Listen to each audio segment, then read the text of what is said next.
El primer tema, entonces, que me ha tocado compartir con ustedes es cómo transformar o cómo imaginar las aulas en un videojuego, si acaso se puede y si acaso es pertinente. Un dato que me pareció súper interesante es que en promedio los videojugadores están 18 horas frente a los aparatos. Es un dato que me pareció interesante, pero luego encontré otro dato que me parece más interesante aún, y es que la edad promedio de los videojugadores no es 7, 8, 9 años, como uno podría inferir, sino 30 años. Es decir, más o menos la edad que yo tengo. Porque para mi generación, la generación nacida finales de los 70s, inicios de los 80s, los videojuegos son algo muy importante, muy significativo. Al punto que voy a empezar con una anécdota personal. El año 1994 aparece este juego. Este juego es una versión hackeada, pirata, de un videojuego de Nintendo que se llamaba Super Soccer Internacional. Esta era la versión descentralizada, la versión Super Soccer peruano 1994, donde además de poder jugar con tus equipos, podías jugar contra el Newpie, el equipo de Oliver Atom, de los supercampeones. Entonces, este cartucho permaneció mucho tiempo en nuestros corazones, hasta que el año 2004, 10 años después, lo encontré en un cajón. Llamé a un amigo con quien había compartido mucho tiempo jugando este videojuego en el 94 y le dije, no sabes lo que me he encontrado. Me he encontrado el videojuego de Super Soccer descentralizado. Fue a la casa. No tenía consola, no tenía dónde jugar. Entonces organizamos un operativo para conseguir a la medianoche de un día viernes el videojuego y así fue. A las 3 de la mañana ya habíamos conseguido que nos presten uno. Y estuvimos jugando hasta las 11 de la mañana del día siguiente.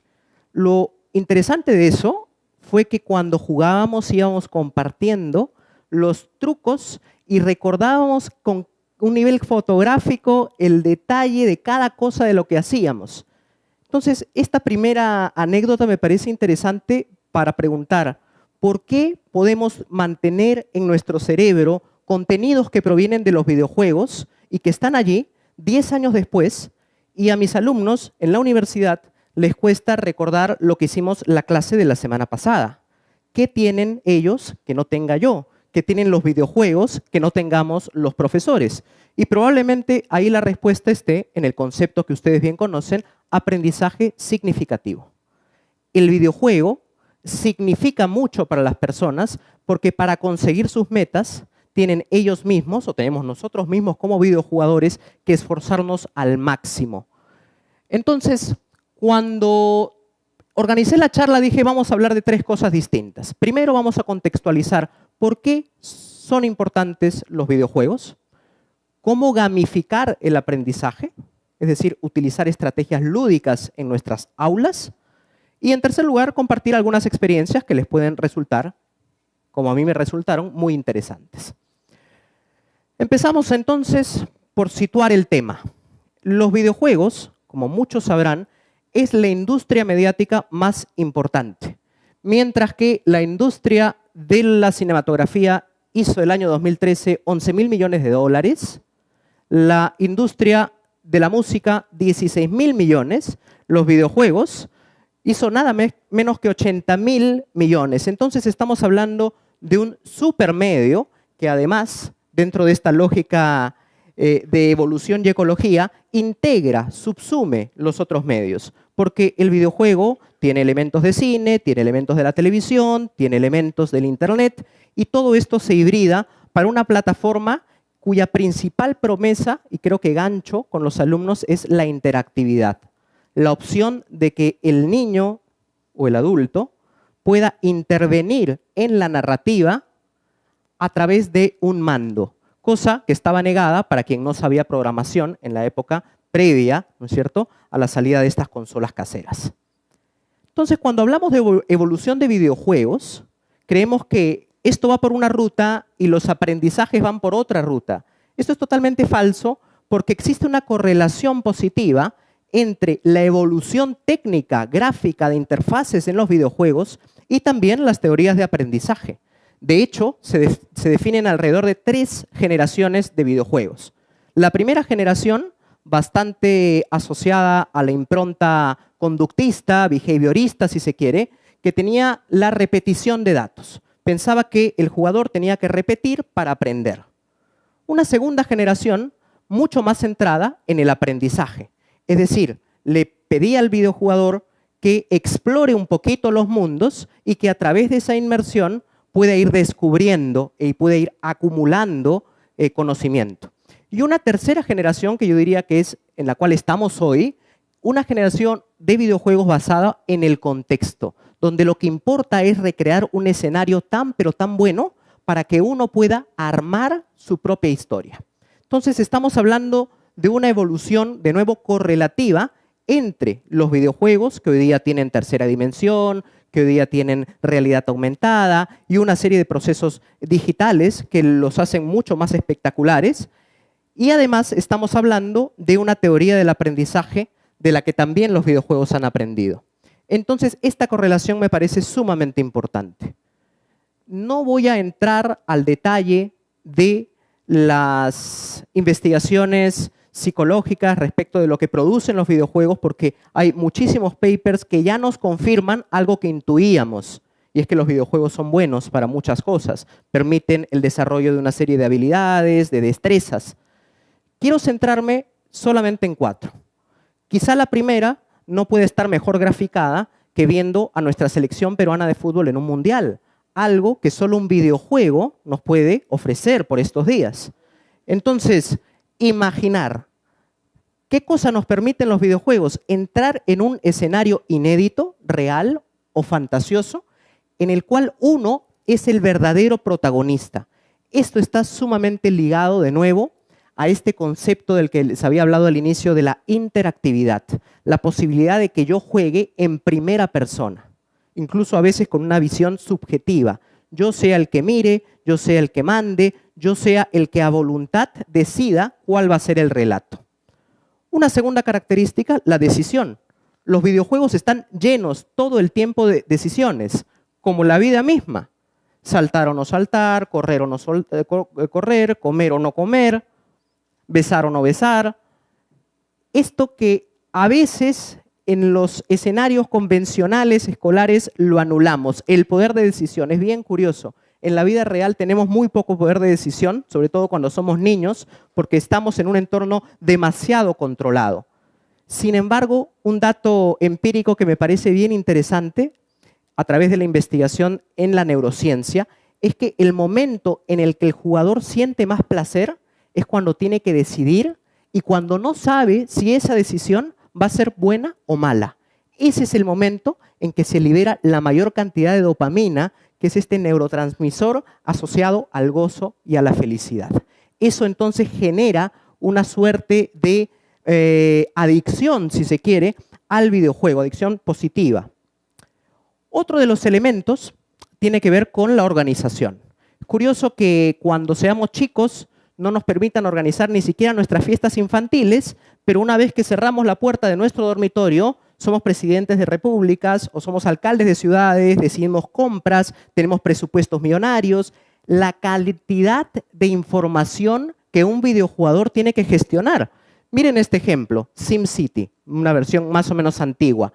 La cantidad de datos icónicos, textuales y sonoros con los que uno tiene que lidiar.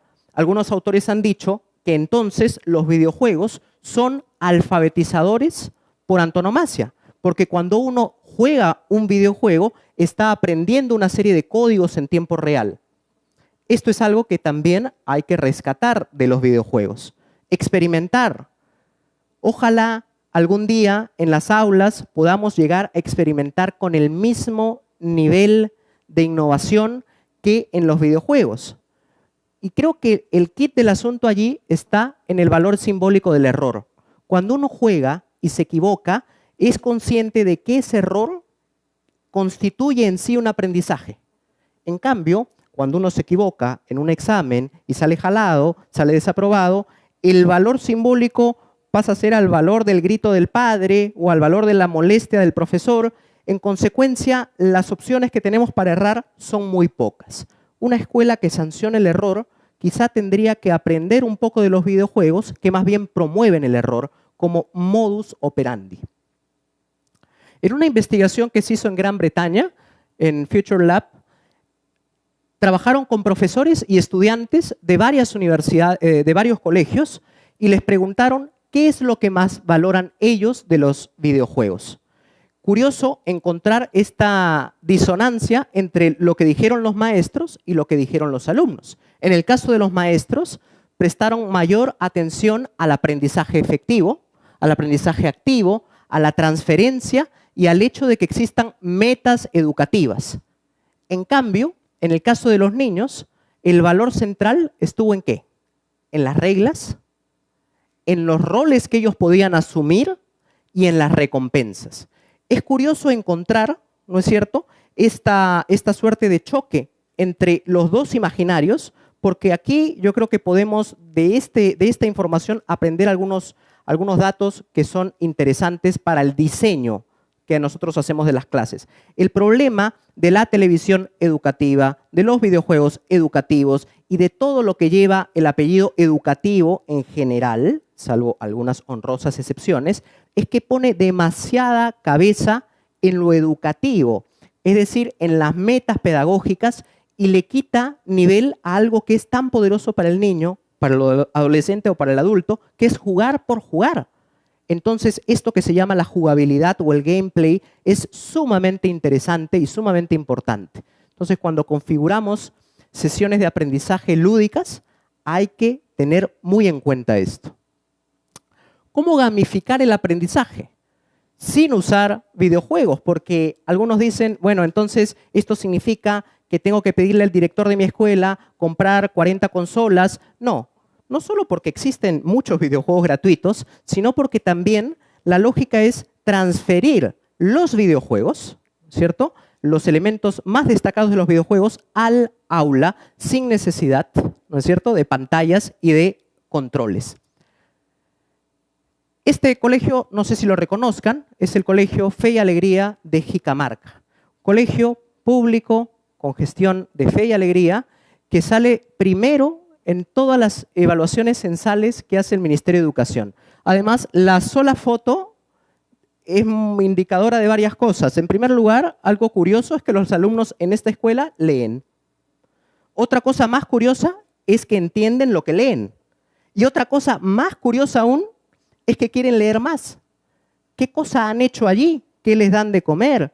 ¿Qué tipo de recursos tecnológicos han comprado? Simplemente han gamificado una acción muy concreta. Le han dado valor a cada libro en puntos. Hay libros que valen 5 puntos, otros que valen 15 puntos, otros que valen 20 puntos. Cuando el niño termina de leer, hace una breve presentación del libro para confirmar su lectura y su comprensión y gana automáticamente una pulsera.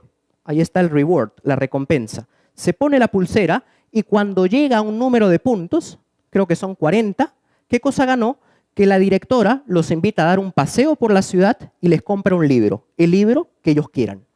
Allí estamos hablando de pequeños elementos que provienen de lo lúdico y que son súper significativos para lograr este tipo de resultados. En consecuencia, yo diría que son 3 cosas que hay que aprender de los videojuegos. En primer lugar, que el aprendizaje es estimulante. Lo que hay detrás del texto son controles de videojuegos. Muchos profesores quisieran que fueran los libros de texto o los cuadernos de clase. ¿Cómo hacer para reemplazarlos? Yo creo que hay que partir por renegociar el contrato educativo. El niño quiere jugar y el niño debe aprender. ¿Por qué no transmutar a que el niño quiera aprender? De ese deber a ese querer, yo creo que solo hay un paso y una decisión, que tiene que ver con la motivación. ¿Por qué no el profesor, en vez de entrar y tomar como premisa de que él está allí para enseñar y que el niño está allí para aprender, y viceversa, no se negocia un contexto que pueda ser distinto, donde el niño pueda ser protagonista de su propio aprendizaje? Entonces, la idea de que el aprendizaje es estimulante me parece súper poderosa. Una segunda idea es que el aprendizaje es acumulativo. A mí me saca totalmente de cuadro cuando viene alguien, algún alumno, y me pregunta, ¿y para el examen X qué cosa entra? Bueno, entra a tu vida desde que naciste hasta lo que hicimos un día antes. Es decir, ¿de dónde salió ese concepto? No sé si ustedes me puedan explicar, de aprendizaje cancelatorio. Si en la vida no se cancelan los aprendizajes, sino que se suman. Esa es una lección que podemos aprender de los videojuegos. Uno va progresando al tiempo que va acumulando una serie de saberes, competencias, destrezas, habilidades, y eso lo hace sumamente poderoso. Experimentar, acumular y progresar. Y, last but not least, el aprendizaje es colaborativo. Y aquí vamos derribando un pequeño mito sobre los videojuegos. Andrés, el hermanito de mi novia, está encerrado en su cuarto la mayor parte de las tardes jugando. Y cuando le preguntan qué haces, dices, estoy con mis amigos. Entonces, salvo que sean fantasmas, nadie ve a nadie. ¿No es cierto? Los padres ven y dicen, ¿estás solo? No, está en simultáneo jugando con sus 20 amigos de clase algún videojuego y ellos se autoeducan. ¿Han visto la cantidad de videos que hay en YouTube de niños de 6 o 7 años explicándole a sus congéneres cómo pasar un nivel? Y luego criticamos y decimos los niños no quieren aprender. ¿Qué poder tienen los videojuegos que logran este tipo de resultados? Entonces, jugar de forma colaborativa yo creo que es muy beneficioso para todos. Y la mayor cantidad de videojuegos que se vienen haciendo en línea son multijugador, son masivos y son de entorno abierto, lo que permite y da muchísima libertad de exploración en grupo, que creo que es algo que hay que recuperar. 3 experiencias interesantes ligadas a los videojuegos. Una profesora española utiliza el videojuego Minecraft, que es un juego de entorno abierto, donde uno puede, por ejemplo, construir con pequeños bloques escenarios, y les pide luego a sus alumnos que graben, precisamente como señalaba antes, en YouTube, a través de un programa, la explicación de cómo construyeron. Esto me parece súper relevante porque estás desarrollando una serie de alfabetizaciones simultáneas. No te quedas en lo escritural, no te quedas en lo textual, sino que recuperas lo icónico, lo sonoro, y son una cantidad de aprendizajes que se pueden recuperar de un videojuego que no necesariamente fue creado para educar. Y ahí yo quiero marcar esta distinción entre lo que son los productos de los medios de comunicación con finalidad educativa, que a mi ver casi siempre fracasan, y los productos con consecuencia educativa. ¿Cuáles son esos famosos productos con consecuencia educativa? Todos. Cualquier producto mediático puede tener consecuencias educativas si es que sabemos cómo explorarlo, cómo sacarle el jugo, cómo exprimirle la información. Otro profesor, Yamasa Avesado, en los Estados Unidos, un profesor de física, creó Classcraft. No sé si han escuchado hablar de esta suerte de videojuego. En realidad es un videojuego alternate real game, un videojuego de realidad alternada, porque utiliza cuestiones de la vida real y de la vida virtual. ¿Qué cosa hizo? Generó un avatar, una plataforma que permite generar avatares para cada uno de los miembros del aula, para cada uno de los compañeros. Y entonces a cada avatar le proporciona un poder particular. Poderes que uno va ganando o va perdiendo dependiendo de las cosas que haga. Llegó uno tarde, 5 puntos menos. En el videojuego, no en la clase. Entregó su trabajo a tiempo, 5 puntos más. Revisó el doble de fuentes que debía revisar, 20 puntos más. Entonces, los chicos en simultáneo, sin desviarse del sílabo, tienen un correlato virtual con el desarrollo, pero además es un desarrollo lúdico porque de pronto el profesor puede plantearles una tarea que es solo virtual o puede decirles, por obra y gracia de una deidad, todo este grupo han perdido 5 puntos. Y no termina siendo tan fuerte porque los niños lo conciben como parte del juego y saben que este tipo de eventualidades vienen y van en las plataformas. Un tercer ejemplo que me parecía interesante es el que desarrolló el grupo Avatar de la Universidad Católica, que desarrolló un videojuego basado en el hecho histórico de la rebelión del Cusco de 1814, un tema quizá complejo de entender si es que se enseña de la manera tradicional a través de las clases magistrales. Y lo interesante de este videojuego es que hicieron una investigación aplicada, experimental. A un grupo de estudiantes les dieron solo una clase maestra sobre el tema. A otro grupo les dieron una clase maestra sobre el tema y los hicieron jugar el videojuego. Y a otro grupo solo los hicieron jugar el videojuego. Al cabo, porque era un estudio longitudinal, de un tiempo, ¿cuál fue el grupo que salió mejor parado? En primer lugar, el grupo que recibió la clase magistral y jugó el videojuego. En segundo lugar, el que solo jugó el videojuego. Y en tercer lugar, el que hizo solo la clase magistral. Allí hay un indicador claro de cómo los videojuegos pueden ayudar a implicar a las personas. Pero de nuevo, no necesitamos computadoras para tomar prestadas lógicas de los videojuegos. Yo siempre traigo este ejemplo a colación. En clase de historia nos dicen: haga usted un reporte, un ensayo con la biografía de Miguel Grau. ¿Qué posibilidades para un niño de poner que Miguel Grau nació en otro lugar que no haya sido Paita, que haya peleado otro combate que no sea el de Angamos? En fin, esa es una pregunta copy-paste. Entonces, ¿por qué nos quejamos que el resultado haya sido copy-paste si la pregunta en su origen estaba mal planteada?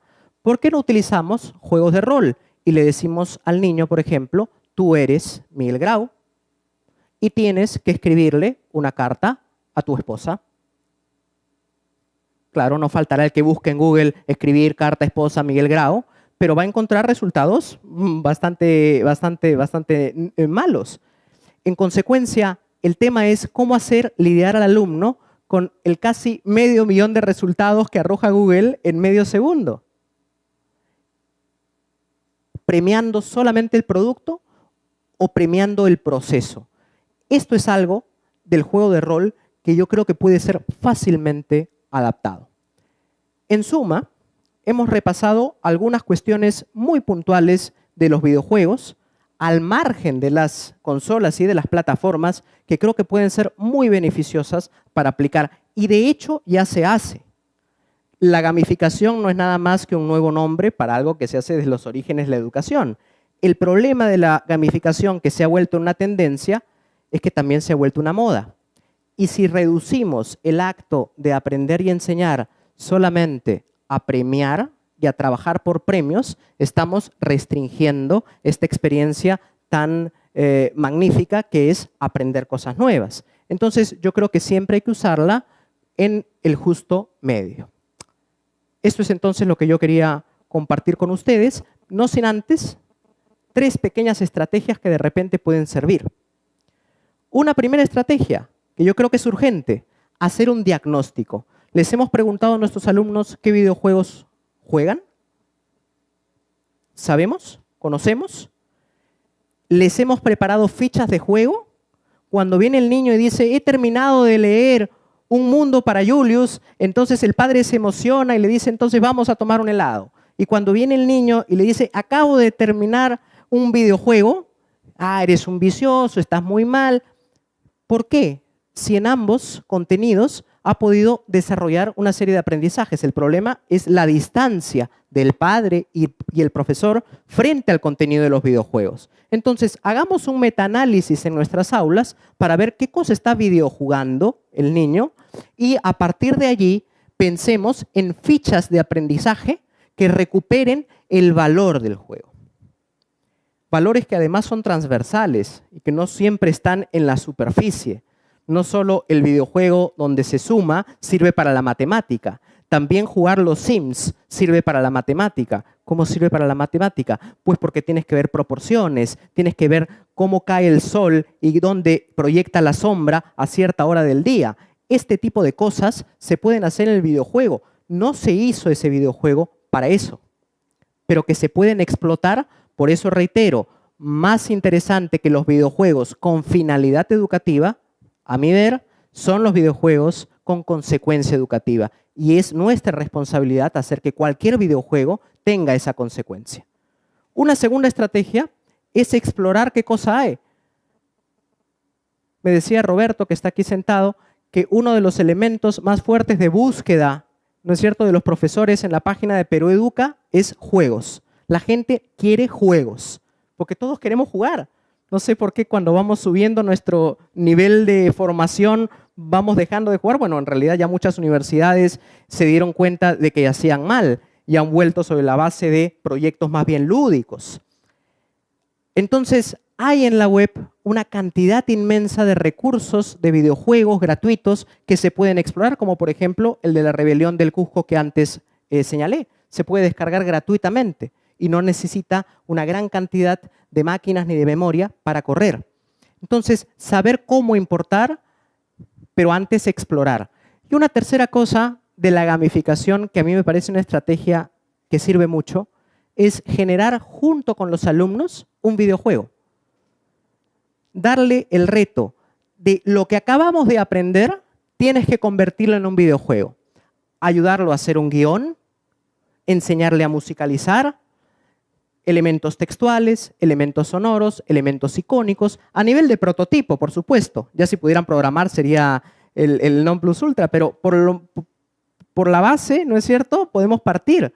¿Qué les parece si trabajamos codo a codo con los alumnos y les preguntamos, nos preocupamos de qué están haciendo antes de solamente sancionar? 18 horas semanales frente a una pantalla pueden sonar mucho, pero según lo que hemos visto, pueden resultar también de mucho aprendizaje. Muchas gracias.